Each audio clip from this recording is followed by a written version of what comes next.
শক্তি ঔষধালয়ের অভাবনীয় সাফল্যের গোপন রহস্য কী ছিল? তা ছিল মথুরবাবুর অনন্য ব্যবসায়িক দর্শন। বর্তমানের কর্পোরেট দুনিয়ায় যা অকল্পনীয়, তিনি তা করে দেখিয়েছেন।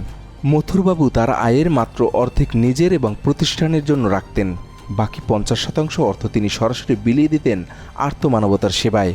কোনো বিশাল বিলবোর্ড বা টিভি কমার্শিয়াল ছাড়াই শক্তি পৌঁছে গিয়েছিল তৎকালীন অবিভক্ত ভারতের প্রতিটি কোণায়। এমনকি আয়ুর্বেদকে সাধারণ মানুষের নাগালে আনতে তিনি প্রকাশ করেন শক্তির গৃহচিকিৎসা নামক একটি বই। এটি ছিল বাংলার ঘরে ঘরে আয়ুর্বেদ চিকিৎসার প্রথম পূর্ণাঙ্গ গাইডবুক। কিন্তু সাফল্যের শিখরে ওঠার পথটি মসৃণ ছিল না।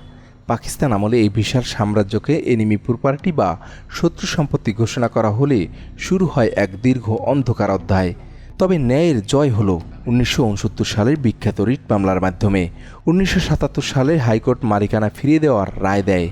মালিকপক্ষ আজও বুক ফুলিয়ে সেই রসিদ দেখান যেখানে 1981 সালে শেষ কিস্তির টাকা পরিশোধ করা হয়েছিল। কিন্তু প্রশ্ন হলো, আজ কেন এই অচল অবস্থা? কেন 2,42,00,000 টাকা সরকারি কোষাগারে জমা দেওয়ার পরেও জেলা প্রশাসনিক গুরুত্বপূর্ণ মিটিংগুলো বারবার পিছিয়ে যাচ্ছে? কোন অদৃশ্য শক্তির ইশারায় এই শতবর্ষী ঐতিহ্যের গায়ে লেগেছে আইনি জটিলতার জট?